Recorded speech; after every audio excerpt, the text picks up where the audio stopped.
Well, thank you so much for having me. I'll be presenting my work based on my dissertation. And so this is entitled Hedonic Escalation, Enjoying Food More with Each Bite. And this is work I've done with Chris Januszewski. So the idea for this project came one day when I was out to lunch with my mom, and we were at a Thai restaurant, and she said that I had to try this soup, that it was going to be delicious, but that she warned me that I had to give it a few bites. So I thought that that was pretty interesting advice. So essentially what my mom was implying was that the first bite wasn't going to be that great, and the second bite might be a little bit better than that, but essentially I would enjoy it more and more with each bite until I eventually loved it. And that got me thinking about this. This process of enjoying food more with each bite is not explained in the existing literature. So the existing literature essentially says that we satiate to food, so that first bite that we have is our best bite, and every bite after that gets a little bit worse. So it got me thinking, what about this process? What's driving this process? Are other people experiencing this process? So I looked a little bit, and I found this quote by Matt Kramer, who's a wine critic for Wine Spectator. He said, "The single greatest standard used in assessing the quality of the wine is its complexity." So something about this fine, complex wine. And the very greatest wines are not so much overpowering as they are seemingly limitless. So something about a complex, flavorful wine seems to make it limitless. It just gets better and better. So at least anecdotally, it seems that there are some experiences that we can enjoy more with each bite. And it seems that consumers are seeking these peak experiences, as I call them, so these experiences that get better. The premium wine market, by the latest data, is about $8.3 billion in sales worldwide. We also know that the UK dining market is around $66 billion, but importantly that the fine dining segment seems to be one of the few categories that are growing over the past couple of years. So consumers are actively seeking out these peak experiences. So they're seeking these experiences that they enjoy more and more. So the consumers seem aware. What about the food industry? Is the food industry aware? I would argue that yes, the food industry does seem aware, and they do seem to be trying to create these peak experiences for consumers. They advertise the best top chefs, and they're kind of elevated to celebrity status. They put out these lists, these fine wine lists, or the best restaurants in the world. Even food engineers for CPG manufacturers try to recreate these peak experiences, so make them more and more enjoyable with each bite. So to some degree, it seems that the food industry is aware of this process as well. On the flip side, we could see some really negative implications for this process. So I think most of us have had this experience where we've sat down with a bag of chips or perhaps a pint of ice cream, and each bite just seems to get better and better. We can't stop ourselves. We end up eating the whole bag of crisps or the whole pint of ice cream just because it got better and better. And while that's only one instance where we overate, we can imagine that people who are prone to having these experiences, it could lead to real problems and contribute to the obesity epidemic. So there are a negative side to this enjoying our food more. As I've mentioned, these peak experiences are not well explained in the existing literature. So I'm going to show you two different literatures and talk about where the gaps are in terms of being able to explain this. So the first literature is the food hedonics literature. As I alluded to, this overwhelmingly says that we habituate to food. So habituation is decreased responsiveness to repeated stimulation. So here I have this illustrated by the red line. It's essentially with every additional consumption episode, which I call bite, we see this decline. So we get less hedonic response with each bite until ultimately we become satiated with our food. So there's no additional reward value in taking a bite. We can alter this habituation function in several ways. So the literature shows this. One of those instances is when we like a food more. So now that black line, say that's when I'm eating an apple. It starts out with a certain amount of hedonic response and it declines. Then I switched to pizza. Pizza I like a lot more, and so I would see much higher hedonic response, so a change in intercept. But importantly, you'll note that there's still this typical decline pattern. Another way we can alter the habituation function is when we don't grow as bored with our food. So something inherent in the stimulus or in the context allows us to grow less bored with our food. So we might have the same intercept, but it takes much longer for us to decline, so a much slower rate of decline. And eventually we will satiate, but it'll take many more bites. So those are the two ways that the food hedonics literature shows that we can alter this habituation function. However, neither of those instances can explain these peak experiences. So in none of those cases did we observe an increase in liking. So the food hedonics literature is inadequate at being able to explain this. So I looked at the motivated eating literature. The motivated eating literature explains why we eat. And it says it is composed of two different components: our wanting system, which is the motivation to eat, and our liking system, which is our enjoyment of eating. And that these two systems, our wanting and our liking system, are interdependent, so they can affect one another. So one example would be if we're not very hungry. If we have a bite of food, it might only taste okay. Then, in a different situation, maybe we're really hungry. So we have a lot more wanting, we're much more motivated to eat. So illustrated right here. So in this case, the same food might taste really good to us. So our wanting is affecting our liking. And this is referred to as Alliesthesia in the literature. There's also the reverse effect. So our liking systems can actually influence our wanting of a food. This would be the case that on that first bite, we have a food and it tastes really good. Because it tastes really good on bite one, that makes us more hungry or want it more on bite two.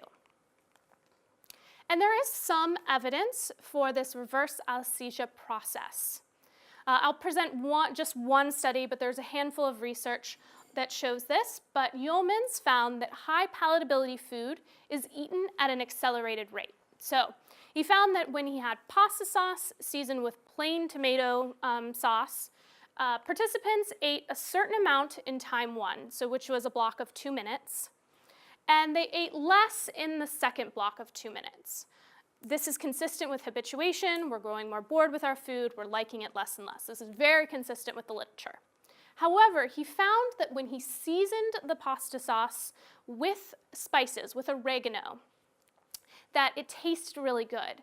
And participants ate a certain amount in the first 2 minutes, and they actually ate more in the second block of 2 minutes. So something about this flavorful food, it tasted really good, influenced their motivation to eat. So they wanted it more and they ate more.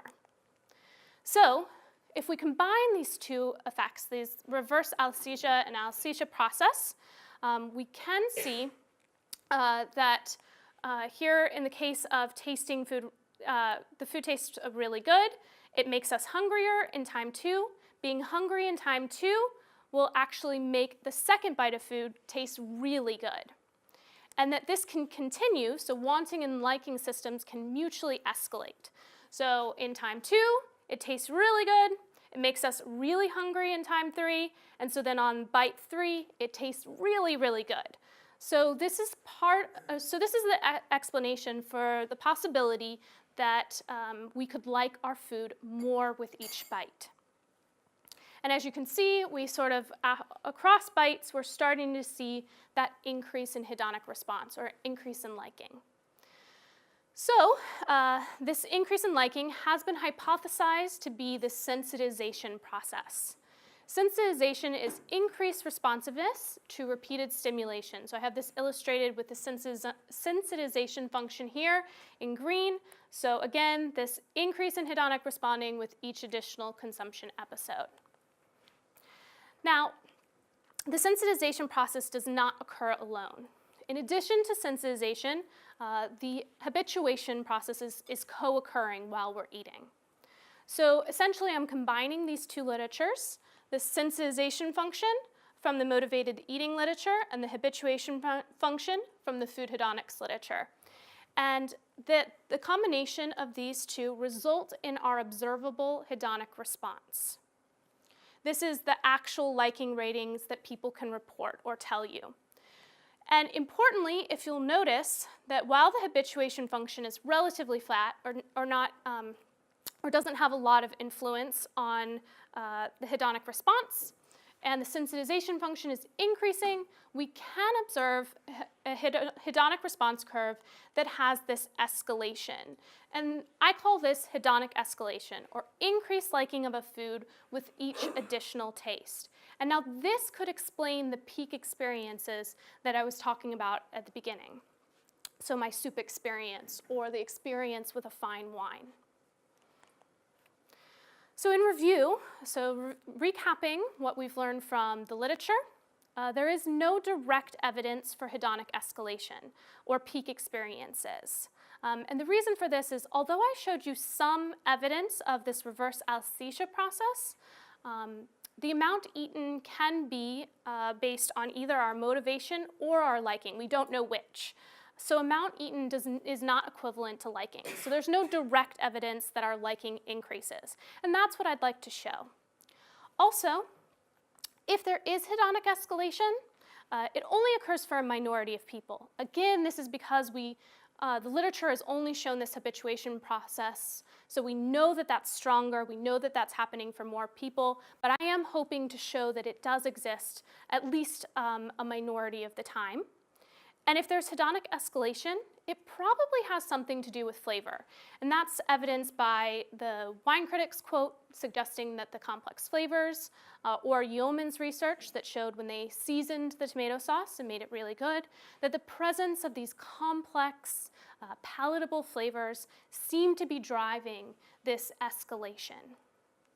So my rough hypothesis, which I will refine in a few slides, is that something about tasting this complex and varied flavor might be driving hedonic escalation.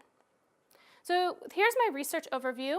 I conducted a pilot study and 7 additional studies. I won't be presenting the full set of research, so I will be presenting the pilot study and 5 of my studies. So for the pilot study goals, the first goal is to replicate the past literature and on aggregate show that people habituate to food. So show habituation consistent with past research. I also want to show hedonic escalation. So I want to show that at least at an individual level, some individuals are hedonically escalating to food, and begin to provide initial evidence that people who are escalating or sensitizing to these foods, they're tasting more flavors in their food. So for the pilot study, what I did is I collected 111 participants, and I had 5 replicates. So here are my replicates. Up here I had Sun Chips, Pringles, Muddy Buddies, Wheat Thins, and Pretzel Bites. And the procedure that they followed, what? It was, never heard of Muddy Buddy. oh, no? Have you ever heard of puppy chow? It's like, no? Really? Okay, so this is, all right. Interesting. It's like Chex Mix with peanut butter and chocolate and powdered sugar. It's good. Believe me.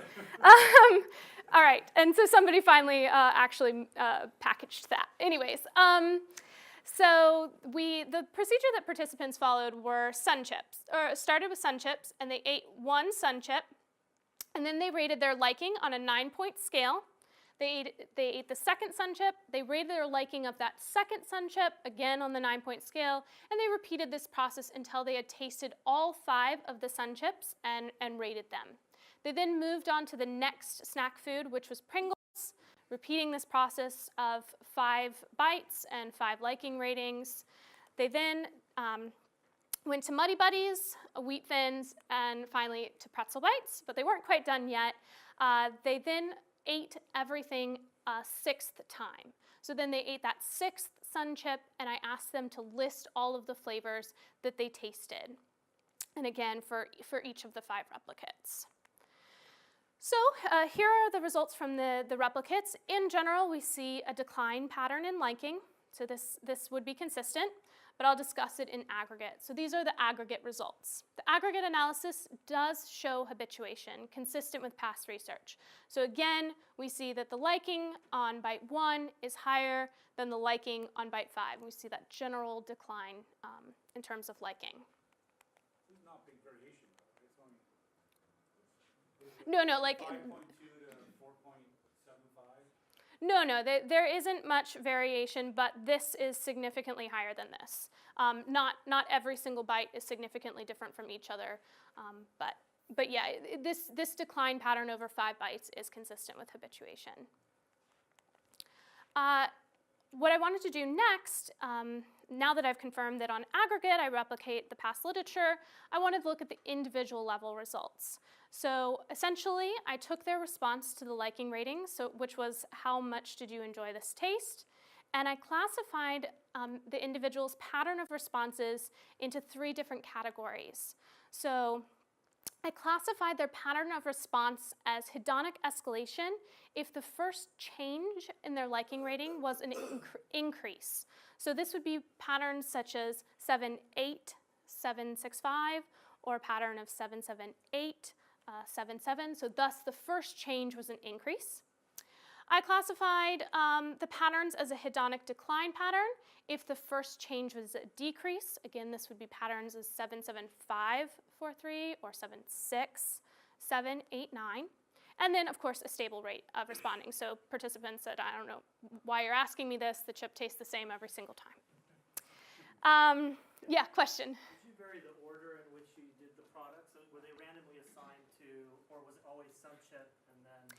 The pattern was the same, and the reason why I did this is because there's so much research that says that we satiate to like a salty flavor that I did try to vary. I had them taste a salty food, a sweeter food, a salty food, sweet, to try to give them some like recovery time in between the different replicates. But I did not vary the different replicates in terms of order. I just wonder if there's sort of product level fix effects in essence in terms of what it is that you're offering. And I'm guessing that there's sort of satiation across these different things, where the first things that you're doing, because if I'm eating that many chips over the study, I'm guessing by the end I'm like, are you kidding me? How much are you paying me for this? You're not an undergrad then, okay. Because the 25 bites of snack food, they're okay. Super excited. Okay. No, but you're right. I was trying to avoid, what I was trying to avoid is that the starting point for each replicate would be significantly lower because of the prior food, and that's again why I tried to vary salty and sweet. Okay. So I guess another way to put it is, did you find hedonic escalation happening with the earlier products and the later ones? So that's what I would expect. So, or was that variance distributed equally across? Equally across, yeah. I didn't find that there was certain, okay. Only at the beginning. And again, I think this is because I strategically had them kind of reset to the flavors. Yeah. Mm-hmm. All right. Yeah. Just wondering, I mean, methodologically, what are the main alternative? I mean, so I'm eating and rating these things. Mm-hmm. And I can see this as a sort of measurement of how much I like something. Mm-hmm. But there are also other reasons why, conditioned on my previously having rated something, when I rate something now, I might give a different response. Yeah, absolutely. So I guess what are the sort of main alternative mechanisms and actually reporting, measuring this underlying function that you're kind of worried about maybe confounding here? Yeah, so I mean, in the pilot study, the liking ratings I don't like, and I'll switch this DV because of the things you're talking about, but I don't know that we're talking about it being biased in any one way. There could be a norm because I've rated it, previously. It's the same food, so the norm would be that I would rank it the same. It could be that I think that you want me to be bored. It could be because you want me to like it better, but this would be distributed over all of these conditions, so I'm not sure it biases my effect in any one way. And I also take measurement, not in the pilot study, but in my future studies. I ask them how I think that they want me to have them respond, because it is a very odd task to continue to eat and rate. And I see no effect, there's no effect basically of their predictions on the results, not in the pilot study, but in future studies. Yeah. All right. Okay, so I've classified their responses, pattern of responses, and I am, again, as a refresher, expecting most people to habituate, so show this decline pattern, but I am expecting that a certain percentage of participants will show sensitization. And that is indeed what I find. So I observed that 33.5% of individuals are showing hedonic escalation to food. And obviously compared to the 66.5% that are showing this decline pattern. And then of course, this is would explain why the past literature hasn't shown hedonic escalation, because on aggregate we do see decline. So, sorry, when you say 33.5%, do you mean at any point between 1 and 5 or between 1 and 2? No, it's 33.5% of people had their pattern of responses classified as hedonic escalation, which means their first change response was an increase. The first one, right. Yes. Is it just one on one of those food items, or is it they have to be that way in all 5 of them, or? So are you saying is the 33.5% across all foods? So if I don't know, Muddy Buddies, I like Muddy Buddies, so my second Muddy Buddy, I said I went from a 7 to an 8. Mm-hmm. But all the other ones were, All the other foods or all the other ratings? all the other ratings of the foods, my ratings of the foods. What- So it's in order to be in the 33%, right? So Mhm. the observations are 1 person times 5 foods, or 1 person times 1 kind of food times. It's one, so I have 555 observations. So I have 5 replicates for 111 people. Okay, And so 33% of those 555 responses are classified as It escalation. could be every single participant. I mean, I know they're not, but every single participant could have had 1 hedonic escalation. 73% of them showed at least 1 hedonic escalation. Yeah, so yeah, absolutely. And so that I present this results in a second, but essentially the idea is I didn't want it to be just that one type of person hedonically escalates, and that's a minority. That's what I was punishing. Exactly. Like you might be hedonically escalating to chocolate and I might be hedonically escalating to chips, but it does seem a vast majority of people do demonstrate hedonic escalation. Yeah. Yes, question. It seems like you have enough statistical power to have fixed effects by person and product. Were you able to do that then as well? I did not look at that, no. So I think that would address some of these issues, which is it to do with the product itself in terms of specific products? Or even, so the fixed effects would be in terms of the order of the products, in terms of the person and the product itself, and then that would, I think, tease out some of these issues. But I think you have enough data to run that. Mm-hmm. So, Yeah, what I did look at is that it doesn't seem, I did not find any evidence of consumers who were only escalating to a certain type of food. So I did not notice, like, so for example, there was no effect that people escalated only to, like one person only escalated to sugar and one type of person only escalated to salt. So I didn't observe that effect. Okay, yeah. How many do you get for stable relative to decline? You merge the 2 together. Yeah, I did merge the 2 together. The stable actually, where were they? They were right along here, but for simplicity, I just broke it down into 2. But you'd observe the same, thing, the same decline pattern. So I just for simplicity. Never take more than 3 sandwiches. All right, so I wanted to do one additional thing with this pilot study results. I computed the magnitude of hedonic escalation score. So I took these pattern of responses and I looked at the number of times I observed an increase.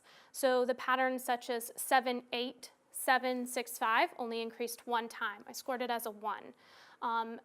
The pattern such as 6, 6, 7, 8, 9 was scored as a 3, and any pattern that showed a decline response was scored as a 0. So I then correlated this hedonic escalation score with the number of flavors that participants listed after that 6th bite. And in general, I notice a positive relationship, but a meta-analysis does show a significant positive correlation between people who are hedonically escalating more and those who are tasting more flavors in their food. So this is starting to provide some initial support that flavors tend to be driving this. So for discussion, or just as a recap for the pilot study, in general, people show habituation 33.5% of individuals, though, exhibited hedonic escalation. 73% of participants showed hedonic escalation to at least one of the foods. And hedonic escalation was positively correlated with the number of flavors that a person could identify. So, because I think it's this ability to taste flavors and layer it into a complex flavor experience that is driving this effect, I want to directly manipulate it for the next study. So I'm going to directly manipulate their ability to taste flavors. Yeah? So Cammy, if you ever want something, you know, if you're teaching or something, you were going over this, there was an article in 1843, which is the Economist lifestyle mag that Okay. was just out about the people that are on the bar. I never knew that Oxford and Cambridge had blues for wine tasting, but apparently they do. And it goes into exactly this about complexity, about in this person, the writer, is saying, well, you know, I don't believe it. I don't believe that these people can tell the difference. They can go blind testing somewhere in Pall Mall, and they come up with exactly the story about the complexity and the number of flavors. And it's kind of a nice piece that actually tells this Right. story in the context of Oxford and Cambridge. Okay, yeah, no, that's a good tip. But I think that's what's so cool about this is that in general, I think we all have had this experience where we've liked stuff more and more, but for some reason there was just this gaping hole in the literature and nobody was seeming to find this. So that, yeah, I mean, I think that just speaks to how, I'll give it to you. yeah, that would be great. It is exactly this. Okay, perfect. Thank you. All right. Yes. One question. So I mean, so the theory in some sense is complexity that you measure by sort of number of flavors. In the relate pilot. To hedonic Yeah. you expect relates to hedonic escalation. And I was just wondering if,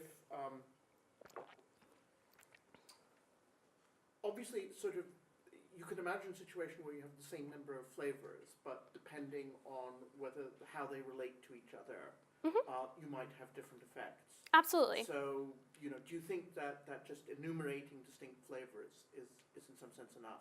No. And in fact, that's why this is the only time I do this. I directly manipulate the flavors that they can taste. So the foods are exactly the same. The flavor profiles are same. I just am changing the context in which they appreciate the flavors. So are they given more opportunity to identify the flavors? Are we making one flavor more salient? And so I'm not interested, the theory does not rest on number of flavors. It is this ability to recognize and appreciate the complex flavors. But yeah, for the pilot study, I did, for simplicity, just ask them to list flavors. Okay, so for study 1 goals, I want to show that hedonic escalation occurs when people can identify additional flavors. So this idea that as we are consuming a product, or drinking wine, and we start to taste the different flavors, that this can actually amplify our sensitization function, and we can show greater hedonic escalation. So just to illustrate this further, what I think was happening when I was tasting this Thai soup is that on that first bite, I didn't really know what to expect. I tasted the soup, and I got maybe a gist of it, the overall general flavor. But on that second bite, I remembered my experience from the prior bite, and I was starting to notice the coconut milk in the soup. Then I'm remembering that I was tasting coconut milk on the second bite, and then on the third bite, the notes of lime come through. And then on the fourth bite, I'm starting to appreciate the lemongrass. And so it's as I'm discovering new flavors is what's driving the amplification of the sensitization function. Yes? But the other key thing was that your mother prompted you for this, so you were queued up for this, weren't you? Queued up for the possibility that I will like it more and more. Exactly. So do you factor that into the possibility here, the experiment here? Well, you're using my example to say that that's what's driving us, but in actuality, I don't prompt the participants that they're going to enjoy it more and more. So it's not that they have a certain expectation. So yes, my personal example, I had an expectation that I'd have this experience, which if that was the only evidence, then absolutely. But I don't give them that expectation in the studies. So I don't think that that's what's driving this. Yeah. I do like Tim's point because it's an interesting follow-on to sort of think about how you could prime people in essence to say, look for the complex flavors. I mean, I've consumed things before and then later sort of become potentially a better consumer of things and look for those things, I guess. But that would be actually an interesting study that you could develop where people could consume things and not have that hedonic response versus if they're primed and say, look for these 5 different things, and then you can actually get the effect. But that has all kinds of interesting marketing and other implications for how we consume, even though we can think about it as a confound, but I think there's actually a really interesting feature here to sort of... So that's how I manipulate it. Okay, all right. Yeah, so that's exactly what my studies do. Okay. Yeah, let me just get into it 1 second, hang on. So the idea, again, is that as we're discovering flavors in the foods that we're tasting, our sensitization function is amplified, and thus we can observe this increase in liking with each bite. So the refined hypothesis is that a series of taste trials should be increasingly appreciated when each trial discriminates an additional palatable flavor. So let me get straight into the procedure that I use in study 1. So the tasting procedure is that they're given 5 crisps. In this case, it's Doritos. And in the varied flavor focus, manipulation, I tell them to focus on the overall flavor on the first bite, but then I prompt them to identify and focus on a different flavor that they're tasting on the second bite, a different flavor than that on the third bite. So essentially I'm forcing them, or encouraging them, let's say encouraging them to build this complex flavor profile. Compared to in the constant flavor focus manipulation, I just tell them to focus on the overall flavor on each bite. Additionally, I measure prior experience. So I ask them, have you ever had this particular crisp before? Either yes or no. And the reason why I did this was that I hypothesized that the people who were unfamiliar with the crisp, who had not tasted it before, that when I prompted them to focus on the overall flavor, they might have built a very simple flavor profile and show much less hedonic response. Compared to if I encourage them to focus and identify on different flavors on each bite, they build a much more complex experience and show greater hedonic response. For those who are familiar with the crisp already, I assume that they know the flavor profile in advance. So they're benefiting from this flavor knowledge, and that regardless of my manipulation, that both groups will actually be able to build a complex flavor profile and show high hedonic response. So these are the formalized predictions that I have. In the unfamiliar condition, I predict that those who are told to focus on a different flavor each time will show greater hedonic escalation than those who are told to focus on the constant or the overall flavor. And that in the familiar condition, they're benefiting from prior knowledge, and that both groups will demonstrate high hedonic escalation. So in study 1, I collected 77 participants for this 2x2 design. I used taco-flavored Doritos, particularly because this had a lot of different flavors built into these Doritos, so they could have a complex flavor experience. And my DV was hedonic escalation. And I want to elaborate on this DV because I changed it from the pilot study. So the dependent variable, I asked participants, you have now tasted 2 chips. Was the taste of the second chip, or crisp, excuse me, better or worse than the taste of the first crisp? So I asked them to make that comparison. So the tasting procedure is 5 crisps. They eat the first crisp, then they eat the second crisp, and they're asked this comparison if the second was better or worse than the first. Then they eat the third and ask if the third was better or worse than the second. Yeah? Is there a same option or none? No, there's not a same option. And I wanted them to have to define their experience as better or worse. My reasoning is if it's the same, if it's exactly the same, this should be evenly distributed across conditions. And so it would just add noise to the effect. Okay.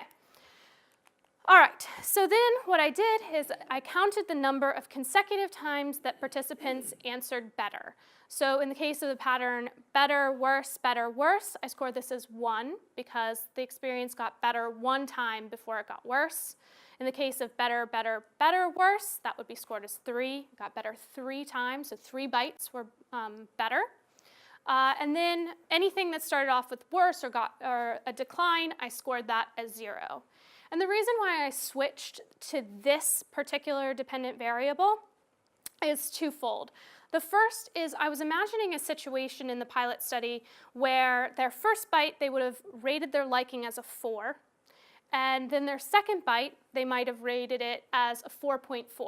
But because of being on a scale, they have to respond to it as 4. Even though it was a change, they are kind of bounded by operating within my scale. So I wanted something that would be maximally sensitive. So even if it were just a little bit better, I wanted them to have the space to say, yes, the experience got better. The second reason is that I noticed from my pilot study that a significant minority of people use the 9 point on the 9-point scale for their first taste experience. So something, I forget the exact number, but I think it was around 20% or so. And so they, by definition, could not tell me that they were escalating. So I didn't want to use this bounded scale. So I got around it by using this better-worse comparison. Yes? Can we just come back to this idea that they might think it's the same? Because suppose actually everybody thinks it's the same every time, but you're going to, but they then randomly choose better or worse. So your kind of basic position would be 50% of them would be better and 50% would be worse. Yeah. So you're going to have to, whatever your results are, you're going to have to compare that with 50% saying that it's better. Is that what you're going to do? No, I'm going to compare it across conditions because I have no reason to believe that people would answer randomly more in one condition than in the other. So it really just adds noise to the effect. So I can compare within conditions. So aren't you just transferring the noise within the result that you're obtaining? Because as Mike is saying, you're forcing people into liking it more, worse, or better. Some people, for, like, say me, I probably wouldn't taste much difference at all. So you're forcing me into a choice that I don't want to make, introducing noise into better or worse, because I'll probably end up sort of randomly saying, okay, better, if you really, because I have no choice to say yes, and maybe next time I'll say worse. So somehow it sounds very clever to force them to avoid the noise of the same, but at the same time, you may actually be introducing the noise in the DVs. So I only view that as a concern if every single person is like you and that this is the whole effect is noise. And what in actuality is, and I can't remember the numbers off the top of my head, but if they were to randomly respond, you'd get like something like 0.7, I think, in score across everybody. And what I show is that there's much more hedonic escalation than that. So it doesn't seem to be consistent with total random response. So I'm still arguing that, yeah, it might add some noise to the effect, but I show that this effect is actually better than just random response. So it does seem to indicate that people are not responding randomly, or at least not. Well, in a way, you want them to respond randomly. If it is the same, and then you want them to sort of randomly go with either worse or better, because if they have a tendency for some reason that if it's for them to say that they opt for the, well, it's better, more than they would have done for the worse, then that would bias the result towards hedonic escalation.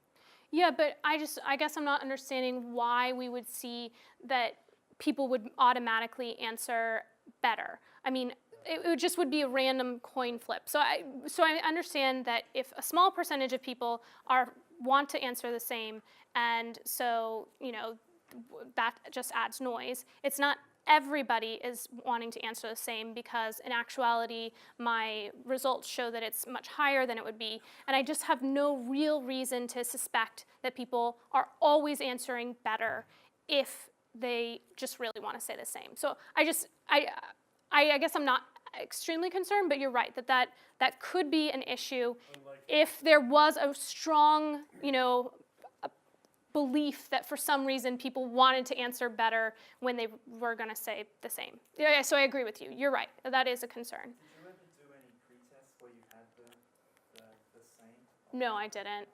No. What about, did you say before you did like hypothesis guessing measures or like open-ended stuff in some of these studies? Did anyone, because I'm just wondering like what's the base rate in some sense in terms of, is it a coin toss if this is actually an issue? Is it a coin toss, or is it they tend to go up in terms of just saying better? If they have to choose something, they'll say that disproportionately, or actually less. I was just wondering if in the open-ended stuff, there's any evidence that would suggest that Yeah, so it's so actually gone down. right. I honestly, I don't remember the numbers, but for all of these studies, I asked them the hypothesis question, and I asked them, do you think I wanted you to say better? Did you think I wanted it to get worse, or better than worse than better?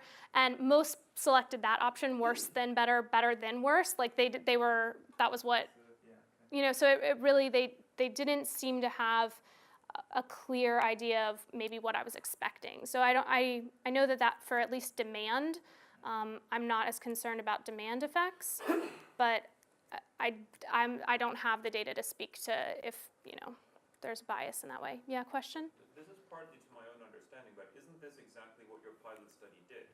It says about a third of people experience hedonic escalation, 70 people expect habituation, and that seems to be the dominant theory. So if you force people to say better or worse, wouldn't existing theories suggest that more people select worse?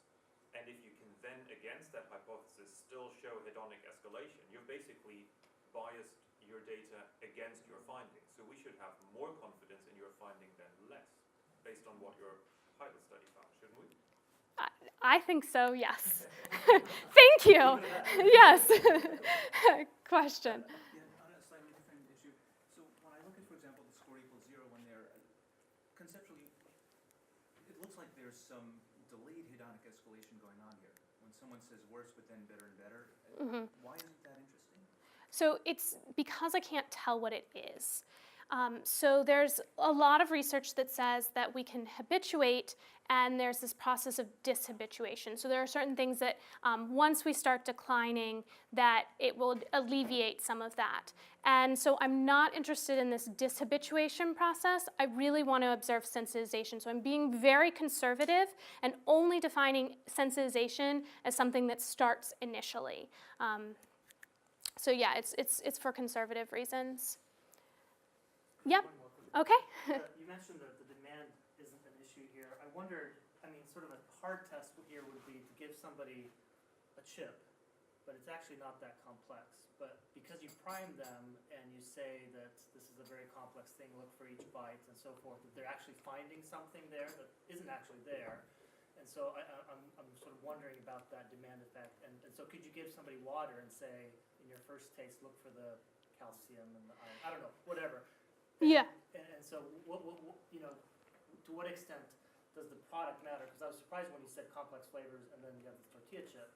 But it's a taco flavored tortilla chip, so it has beef and like spices, and it's supposed to taste like a taco. Okay, but I guess I'm wondering the extent to which there's that sort of expectational priming demand effect, and how much can you play with that? That's an interesting question, actually, because you can give somebody water and do that, versus how much is it actually related to the product itself? okay, so I'm going to answer that in two ways. The first is that I have later studies that show that when I'm encouraging them to taste different flavors, that I can actually decrease the effect. So it's not just a demand effect that because I tell them they should taste foods, they're automatically going to like it more.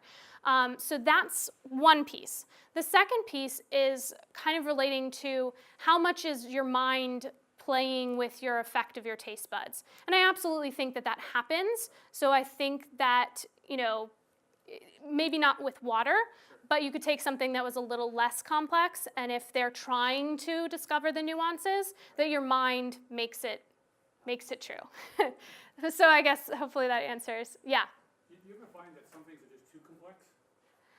I didn't look. I think of a taco Dorito. I think that's like too complex or whatever that ranch dressing, whatever the hell that other thing with the ranch dressing crisp or whatever you have in there. I did not. I didn't see that there was something that was too complex. I do believe that if the flavors for some reason don't work well together, that all the flavors might be palatable, but they don't go, that this would limit hedonic sensitization. So I think that I would see it there. I'm not sure if I've ever run into the too complex element, though. Okay. All right. So my results, if you can remember, they're consistent with my prediction. I do see a significant interaction between the flavor focus as well as the prior experience with the stimulus. And importantly, I observe a significant simple effect of flavor focus in the unfamiliar condition. So those who don't know, don't have prior knowledge to draw on, when I encourage them to discover the different flavors, they show greater hedonic escalation than when they were just told to focus on the overall flavor. And there was no significant simple effect in the familiar condition, and both of these groups were high compared to the constant unfamiliar condition. All right, so from study 1, this provides evidence that people sensitize to the flavor of a product, and that hedonic escalation can occur either directly through this flavor focus manipulation or indirectly, meaning their prior experience or their familiarity with the food. The dependent variable, the better or worse dependent variable that I used does seem to be sensitive to hedonic escalation, and I can observe now hedonic escalation on an aggregate level when I'm using this dependent variable. And study 1 showed that factors that influence the appreciation of flavors affect sensitization and thus the amount of hedonic escalation that we observe.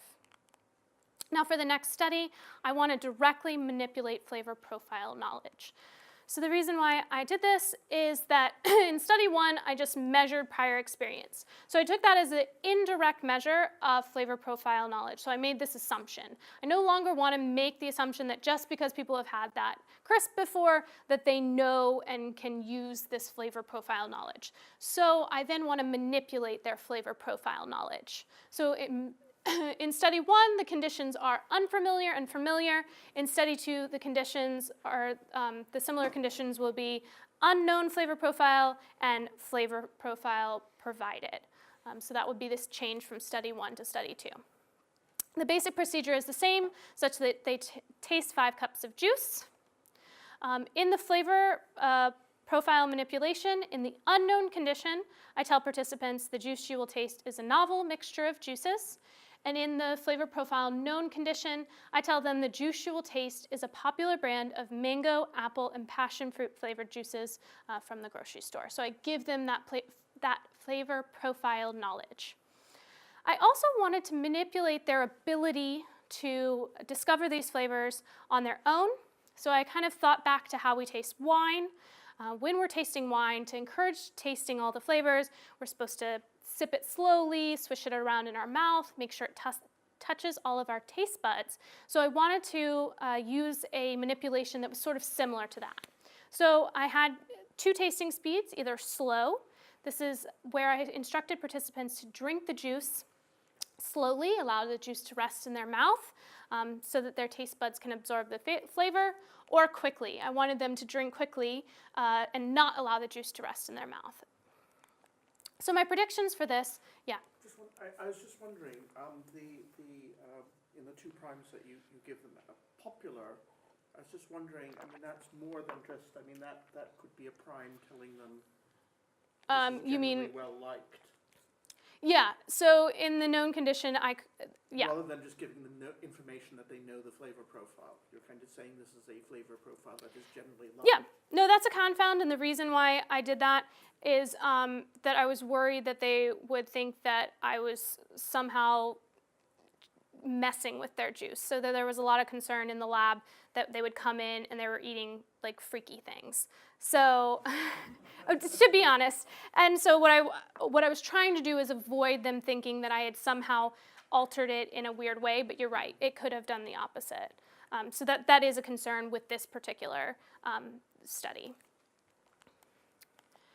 Okay, so the predictions are that in the unknown flavor profile condition, those who are told to taste slowly, even though they don't know the flavor profile in advance, they will be able to identify the flavors as they sip on it slowly and show greater hedonic escalation than those who are told to taste quickly. So we give them more opportunity to identify the flavors. In the known flavor profile condition, I predict that both groups will be high. They will benefit from knowing the flavor profile knowledge in advance, and thus they will sensitize more and show greater hedonic escalation. So for study 2, I collected 181 participants for this 2x2 design. I used Welch's Chiller Mango Passion Fruit Juice. And the DV, again, was hedonic escalation, so whether that current juice was better or worse than the prior juice. So the results, I see a significant interaction between tasting speed and flavor profile knowledge. Again, I see a significant simple effect in the unknown condition. Those who taste slowly could build that complex flavor profile and show greater hedonic escalation compared to those who tasted quickly. And in the known flavor profile condition, both groups showed greater hedonic escalation. Yes? Did people drink the same amounts overall? Did you measure the amounts? Yeah, I measured the amounts. They were in like 1 ounce containers, and I filled it almost the same. I'm not perfect, but yeah. But I'm meaning, like, did you measure also how much people left? Like, I'm wondering if you're tasting slowly, Yeah, the they're- amounts that you're drinking are different, which They- would affect the outcome. They had to drink the whole, because they it was had to drink pre-portioned. So they had 5 little baby cups, Gotcha. and they had to take it. They had The to. whole thing. Yes, each one constituted a bite or a sip, really. And there was no significant simple effect in the known flavor profile condition. Both groups were high. So from study 2, we showed that factors that influence the appreciation of flavors affect sensitization, such as tasting speed and flavor profile knowledge. And when given a flavor profile in advance, people who are unfamiliar with the juice behaved like those that had had it before or who were familiar with the flavor profile and showed a high hedonic escalation. Now for the next study, I want to show that for people who all know the flavor profile, in the past 2 studies, they've just been blanket high hedonic escalation. I want to actually show that I can manipulate their sensitization. So decreasing the salience of the different flavors decreases sensitization by inhibiting people who know the flavor profile's ability to layer those flavors. So I'll show that I can inhibit sensitization. In study 3, I had 62 participants for just a 2-cell design in this one, with the focus either constant or contrasting, and I'll show you that in a second. I used Cool Ranch Doritos because in my subject population, everyone was extremely familiar with this, so everyone knew the flavor profile. And I again measured hedonic escalation. So for the study 3 procedure, participants were told that they would be tasting these Cool Ranch Doritos, and I asked them from a list of 5 flavors that I provided for them to select their 3 favorite flavors that they knew that they'd be able to taste and that they liked tasting. In the constant focus manipulation, I told participants to focus on how their 3 favorite flavors blended together to form an overall taste. And the reasoning behind that is, again, in the past, I showed that prior flavor profile knowledge, everyone was sensitizing. But I believed that by forcing them to take these individual flavors and meld it into an overall flavor, that I would inhibit their sensitization and they would show much less hedonic response or hedonic escalation in that condition. In the contrasting condition, I told them to focus on how one of the flavors of the 3 that they provided stood out a little bit more than the other 2. And so consistent with my predictions, I do show a main effect of flavor focus, such that those who maintained the separate or the salient flavors show greater hedonic escalation than those who were forced to meld the flavors together into an overall taste experience. So for study 3, those familiar with the flavor profile exhibited more sensitization when they focused on the salient taste as opposed to blending the flavors together, and the ability to appreciate layered flavors. When it's inhibited, it decreases sensitization and thus decreases hedonic escalation. Now for the next study, I need to rule out an alternative explanation. So up until this point, I've been relying on this fact that my manipulations are influencing the sensitization function. However, I need to show that that's actually the case. So the alternate explanation is that these manipulations are influencing the habituation function, and that it's the habituation function that's accounting for these differences in hedonic escalation. So I wanted to rule this out as a concern and show that it's not that habituation is slowed or delayed, that it's actually sensitization being amplified. So just bringing us back to this graph, I want to explain these 2 competing predictions. So again, because I can't measure the sensitization function or the habituation function directly, I have to rely on their, the observable reported response, their hedonic response. Thus, I'm saying that escalation shows that we are increasing the sensitization function. So that's what I'm offering as a process. And how does that work? Well, hopefully you see that when I have a low sensitization function, I would see less hedonic escalation compared to if I amplify their sensitization function, I see much more hedonic escalation. So that's kind of the theory I'm putting forth. However, I want to explain the alternate theory. The alternate theory is that I'm not doing anything with the sensitization function, that it's being held constant. And what I'm really doing is manipulating the habituation function. So this would be the case where if habituation basically onset and you start to see a rapid decline on that first bite, I would see much less hedonic escalation. And as I slow or delay the onset of this decline, I can observe greater hedonic escalation. So now I'm basically saying that hedonic escalation can either be attributable to amplified sensitization function or a slowed or delayed habituation function. I need to tease these two apart.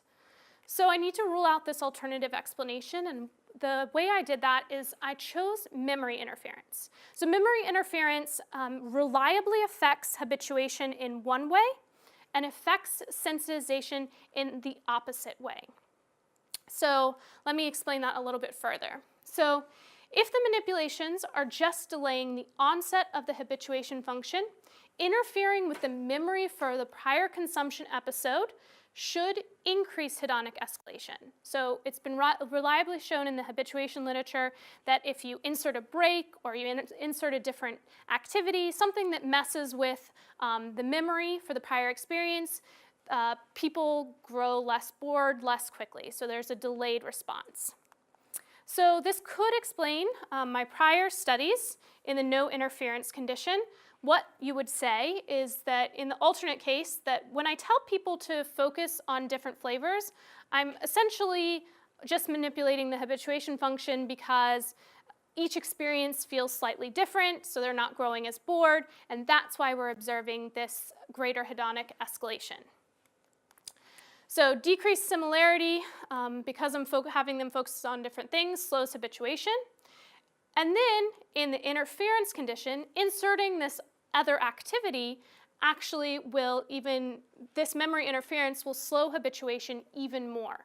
So in this condition where I'm just influencing the habituation function, we would expect in the varied flavor focus memory interference condition that we would see extremely high hedonic escalation. So that's the alternative that I have to rule out. However, if the manipulations are amplifying the sensitization function, interfering with memory for prior consumption episodes should decrease hedonic escalation. So the whole premise of this is that I'm having them rely on their memory from the past bite and build on that and build a more complex experience with each bite that they take. However, if I kind of mess with that memory, so I interfere with it or disrupt it, then they might be reset. So the idea is that normally, they might be building a complex flavor experience, but if I erase that memory for the prior experience, I essentially inhibit their ability to have an amplified sensitization function, and that they would stay relatively low because it relies on this memory for past experience. So this is the hypothesis 2 predictions. As you can see here, notably in the varied flavor focus memory interference condition, if I'm actually affecting the sensitization function, which I believe I am, introducing memory interference should inhibit sensitization, and therefore we should observe less hedonic escalation. So side by side, these are my competing predictions. If it's the habituation function, we'd expect this to be high. If it's driven by the sensitization function, we'd expect the varied flavor focus memory interference condition to be low. So that's what we're testing. So for study 5, I collected 156 participants for this 2x2 design. I used hummus this time, Sabra Tuscan Herb Garden hummus, and again measured hedonic escalation. So for the procedure, in the no memory interference condition, this is just similar to the prior studies. They had 5 spoonfuls of dip. In the memory interference condition, in between each bite of the dip, I had them eat a different food. In this case, it was a cracker, and I asked them to focus on the flavors in the cracker. The idea is that by focusing on the flavors in a different food, it would inhibit their memory for the prior bite of hummus. I also had the constant flavor and varied flavor focus manipulation. So in the constant condition, they focused on the overall flavor when eating the hummus, versus in the varied flavor focus manipulation, in this case, in this study, I gave them the different flavors to focus on each time. So I said, focus on the overall flavor on the first bite. The second bite, they were told either to focus on the herbal, lemony, garlicky, tomato, and then a different one on the next bite, etc. Yeah, question? So, I mean, the cracker, basically, like, it's a complement to the hummus. And so is that a valid, I don't know enough about, literature or memory interference, but I'm thinking that, even if it's just about habituation, I guess, but people somehow associate the two together. Sort of, yeah. What I would argue is what I decided to do is I wanted to go with something pretty plain flavored because I didn't want it to enhance and I didn't want it to detract. So I was trying to choose something bland. I agree that you could argue that perhaps it's a complementary flavor, so it only adds to it. Agreed, and that's why in my next study I don't use a memory interference that's a food, because I don't want that problem. So in the next study I do address that issue. Okay, so the results are I do see a significant interaction. I replicate past studies and I show that there's a simple effect of flavor focus in the no interference condition. And importantly, I show that there's a significant simple effect in the interference condition, particularly that the varied flavor focus memory interference condition is low. So this is consistent with my hypothesis 2 that I'm actually manipulating or I'm actually influencing the sensitization function. So for study 5, we find that hedonic escalation is driven by layering different flavor profiles, and it's reduced when layering different flavors is interrupted by an intervening food stimulus, consistent with hypothesis 2 and not the alternative hypothesis. Now for the next and the final study that I'll present, I essentially want to show two things. I want to show that sensitization can be reduced or inhibited by a non-food memory interference. So to address your concerns. And I also want to show that sensitization influences consumption. So up until this point, I've been showing that liking can increase. However, you would think that if your liking for a food was increasing, that you would actually observe greater consumption. So I then wanted to see if I could observe greater consumption when people were sensitizing to foods. Yeah? I'm still wondering a little bit about the demand here, because you could sort of frame a tortilla chip or crisp as sort of, this is a pure tortilla chip, no preservatives, it just has salt and pure corn, no, don't taste the preservatives, or whatever, you could sort of have the other. But, and actually there's marketing that happens like that, right, where it says this is like just the thing, it's not, it doesn't have any complex flavors, it's just a pure essence thing. And I just wonder if in maybe some of the framing of this, that doesn't come through, and if you could also get the same type of effect in essence by focusing not on complex profile, but rather essence in essence. Does that make sense? Essence of this is like the best corn out there, and again, this doesn't have whatever, Doritos has, 60 different ingredients. This has 2, salt and corn. Do you know what I'm saying? Yeah, I understand what you're saying. The only problem is that pretty much any time and with any framing we observe habituation. So I don't know that, I would think that, because my effect really is contingent on this tasting and appreciating new flavors on each bite, I don't know that you'd observe the effect if you were stating it as a simple, because it's not a demand effect. If the demand effect was driving it, then anything that made the chip seem better would be driving this, but that's not what I'm observing. And I guess sort of related to this is also the demand in the sense of you're asking them at each bite to look for something, so that it's sort of this demand for completing this task that I'm being asked, the subject's being asked to do.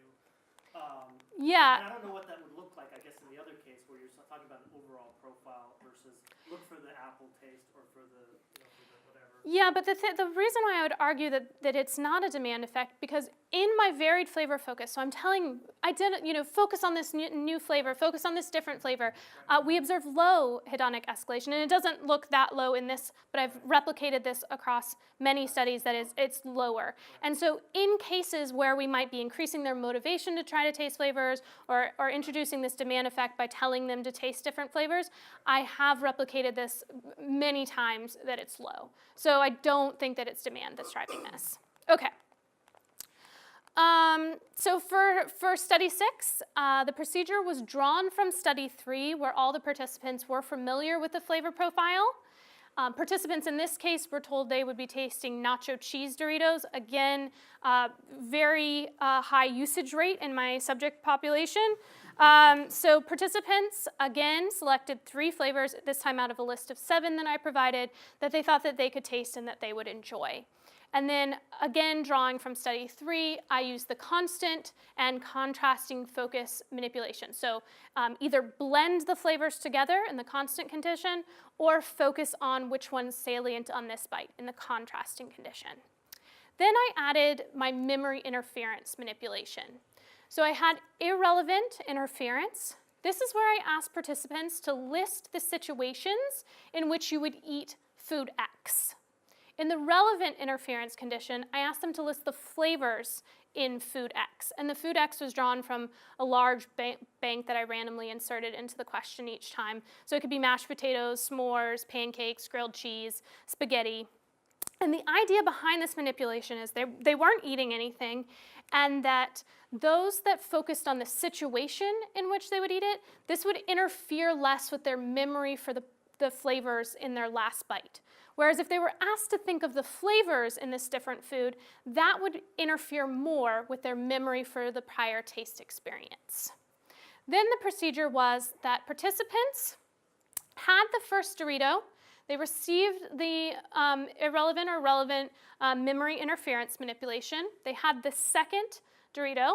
Again, they received the memory interference manipulation, and they were asked, would you like to eat another Dorito? If they answered yes, they just circled back and repeated this eating and then memory interference manipulation, and were asked again, do you want to keep eating? And until they answered no, they didn't finish. So they were just allowed to continue eating as long as they answered yes. As soon as they answered no, however, I did come around and take their crisps away from them. So the idea is that they weren't getting to save anything. So they ate until they were done eating them. What was the max? Well, they were only given it was not like the single serving bag. They were given kind of the jumbo single serving bag. So I had a lot of people who ate all of them and the crumbs. But yeah, so. During lunchtime? And so what I did is actually I measured it between 1 and 4, because I didn't want it right before lunch when they were starving.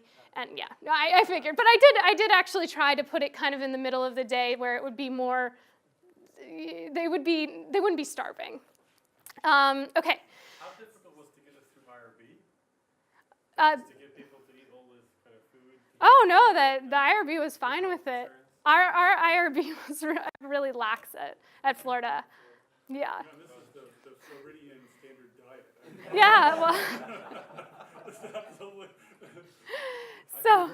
This is no different. This is no different than when we're in the lab or out of the lab. Yeah.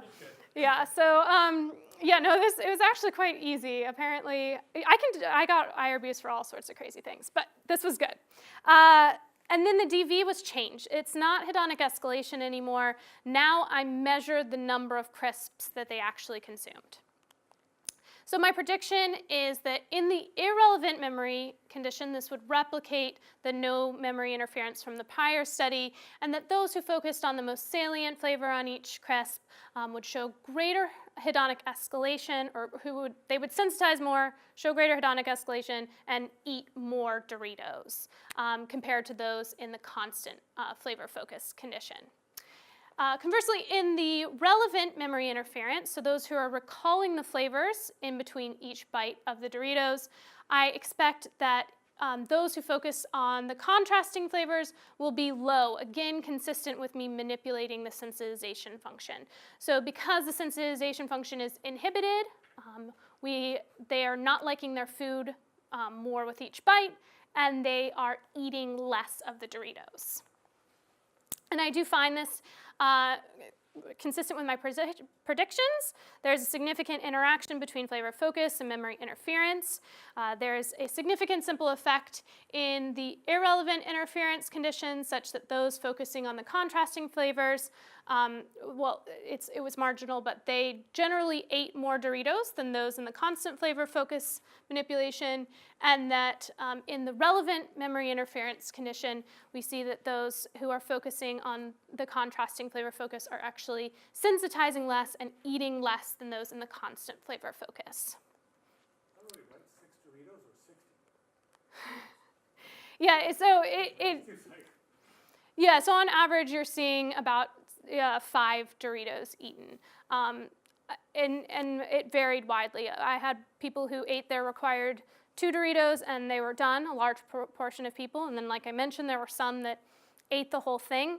And I don't know exactly why. I don't know if that the process was pretty tedious, that for each chip they had to eat it and then do a task and then eat the next one. So maybe they were just anxious to get out of the lab. But yeah, but in general, we do see lower than you might expect. Do they get paid the same however long they stay in the lab? Technically, that's just extra credit. But yeah, they can finish. If they hurry up and finish, they get the same credit, and so they can leave. Yeah. Mm-hmm. They don't get paid. It's all extra credit. This was extra credit. Yeah. Yeah. Can they see each other? They're in divided. So there's no sense that you just keep asking someone if you like another Dorito and he keeps saying yes, and after a bit he starts to feel embarrassed. That, yeah.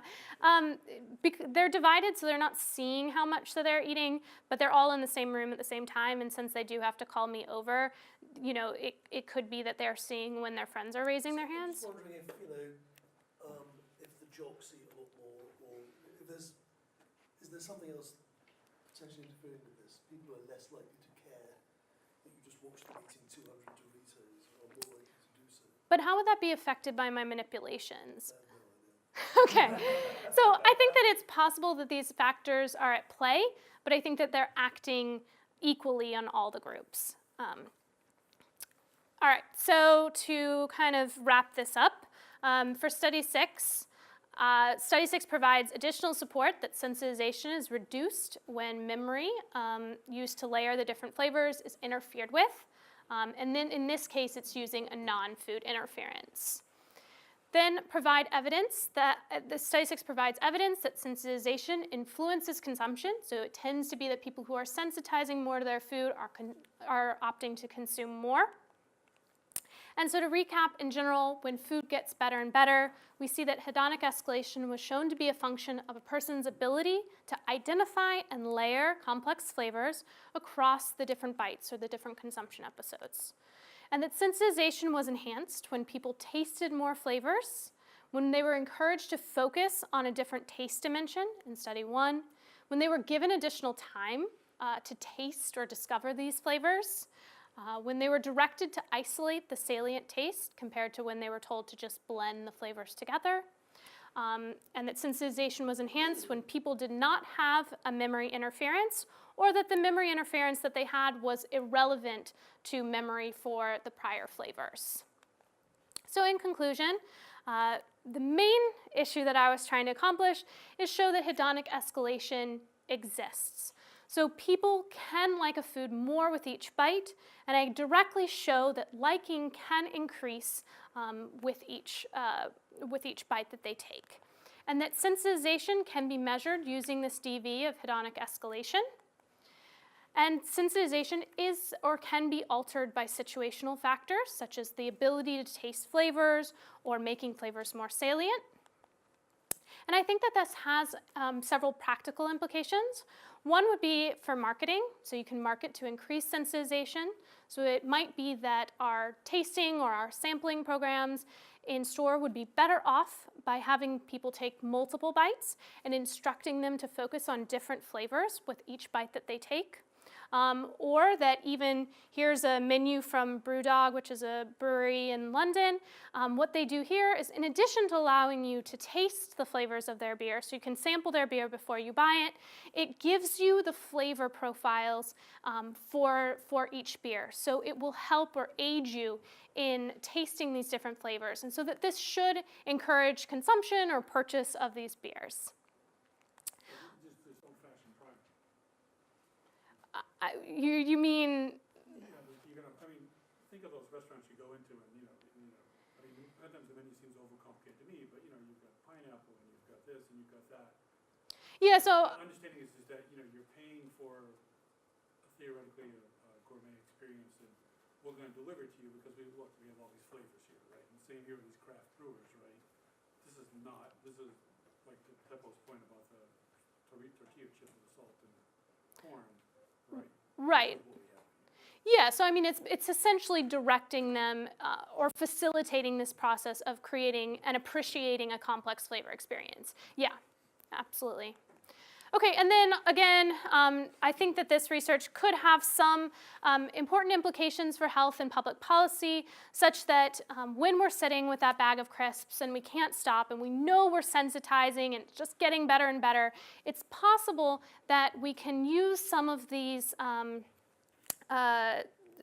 some of the things that I learned from my research to intervene and slow or stop this sensitization process. So, in the previous studies, I showed you that if you focused on the overall flavor, or if maybe you interfered with your ability to remember the last bite, so you sat and you thought about a different food or a different flavor, that this would inhibit your sensitization and you'd be better able to control your consumption when you feel yourself kind of spiraling out of control.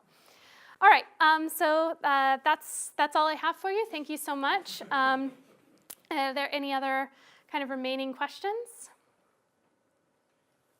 So, much food is eaten in groups, Yep. right? It seems to me that you could do an extension of this where you start to manipulate people. For example, you go to a restaurant and it's absolutely common practice now for the waiter or waitress to come over and say, "Is the food good?" Mm-hmm. Which is another primal thing. You could start to manipulate this hedonic escalation each way to see what the social influence is here, because it seems to me much of what you're talking about is non-social influence, Mm-hmm. and yet social influence seems to me to be the critical bit with most food and wine appreciation, isn't it? So you're suggesting that, I'm just trying to get a hypothesis. So you're suggesting that if we're in groups and we're discussing the different flavors, that people would be more likely to sensitize? Yes. Well, that's the experimental sort of condition. You could try that. Yep, I could try that, because alternatively you'd think you're distracted when you're in group situations, so you'd be less likely to taste the different flavors. Yeah. The size of the group, the type of people you're with, and all those sorts of things. Yeah. Yep, so definitely one future direction could be to explore kind of the social impact on this. Yep. Two very different questions. I guess the one thing you're not really looking at here, aside from that you're sort of controlling for that, are cross-modal effects and the fact that people's response to flavor varies with visual presentation and things like that. So I was wondering if there'd be any interest in expanding out in that direction. Yeah, so that's another direction that I've kind of looked into, is this idea of how we synthesize cross-modal information. So it might be that if we're able to synthesize, visual or sound information, and that this enhances the complexity of the experience, you could see that might drive sensitization even further. Yeah. And my other, it's kind of a question on the work you're building on, which is simply, if one looks at these very nice smooth habituation curves or sensitization curves, I was just wondering how good, empirically, this comes from people scoring usually on integers after repeated. How good is either the empirical evidence, say in aggregate, for these sort of response functions, or to what extent do we have theoretical, neurologically based sort of evidence that these notions of these response functions are actually well grounded? Yeah, I mean, so obviously there's been work on both domains. In terms of the habituation function, that's widespread, and on aggregate, that's what you tend to observe. That's why I prompted my research. Neurologically, you also can observe kind of excitatory responses in the brain. I'm not as focused on that, but the idea is that, our neurological response, we get less excitement response with each additional consumption episode. So it tends to, again, show this habituation or less excitatory response with each bite. I don't know if that answers. No, because it was obvious that this is the established assumption in the field. Yeah. Right, and it's just you see response functions with very nice sort of functional properties, and you wonder what the actual evidence for that is. But you'd say that is actually pretty well established empirically. Your liking ratings declining, yeah, and your neurological less response over time, absolutely. I mean, it's the same way that if you hear a loud bang, you jump out of your skin, but you hear it a second time, you jump a little. I mean, this habituation is pretty common across most sensory or all sensory experiences. Yeah. Yes. Probably the neurological function goes the other direction for some things. So, crystal meth, but I have no idea, but I suspect it's very complex, but the more I have, so a lot of the this more I need it. yeah, so a lot of this comes from the drug literature as well. Like, that's where a lot of this research is founded, and you get less sensitized to a drug, you habituate to a drug. So your crystal meth use has to be increased for you to get the same level of We have response. these wine tastings in Fame, and people say, I'm just coming for one glass. They stay for 5. Right. And That might be other properties in addition, in addition to sensitization. It might be the complexity of the taste, or it might just be they have one and something physiologically changes. Oh, yeah. Now they need another one. They're more sensitized because of some physiological effect. Oh yeah, I mean, and that's why I tried to stay away from the addiction literature, is because I'm not interested in physical addictive properties that are causing you to come back for more. And I'm not even entirely sure that would increase your liking just because you're addicted. You just need it. It increases your motivation system. There's nothing in MSG or in Doritos that has that sort of physiological impact. Yeah, it could be argued, but I would suggest that you're not physically addicted to salt. I don't think it follows the physical addiction properties where you experience withdrawal. You might experience an increased craving for it just because you tasted it. But in general, you don't. That's the thing, is your body is designed to solicit different types of nutrition. Once you've eaten salt, you don't want salt as much. I mean, that's the habituation, because then your body wants sugar or fat, and that's just a physiological element so that we get the nutrition that we need. So again, you're not showing addiction to salt because you are habituating to it. You're satiating on salty things. No, but I mean, Alan, it's an interesting question, right? Because I mean, these are all standard snack products. Mm-hmm. Right? Yeah. Have been engineered. No, I absolutely Create this effect, right? Oh yeah, And that. one could argue they were engineered to create exactly this Mm-hmm. effect. Yeah, but I argue I strategically chose these foods, absolutely. But it was because generally that they were engineered to have many components. They have sugar in them, they have salt in them, they have fat, they have different spices. They've been engineered to be complex, not necessarily just straight salty. No, but what I'm saying is that they've been engineered. One could say that they, if you're an obesity specialist, one could say they've been engineered to be addictive. Right? That because of the combination of the fat and salt, I'm not a food engineer. Mm-hmm. I mean, certainly people have made those arguments, right? Yeah, no, I argue that they absolutely engineer it to increase this sensitization function. It is not addiction as you would refer to addiction. If you don't get your Doritos, you're not addicted to Doritos. So this is really not about. I mean, that's fair enough. I mean, I don't want to spend too much time Okay. on things that there are nutrition. I mean, people that study this kind of stuff, right? That would argue. I mean, it would be interesting just to replicate this with kind of like Teppo's point with tortillas or something, tortilla chips, or something that have different kind of complex qualities. right, but are less manufactured, might be just equally informative for a different group of producers. Yeah, and I would think this very much would happen with a wine or something. I just can't get permission to give 18-year-olds wine in the U.S. So, But you can in the UK. yeah, that's true. That is true. All right. Sorry, would you like another? Yeah. All right. Which is probably a good note to close things down. Please join me again in thanking Cammy for a fascinating presentation.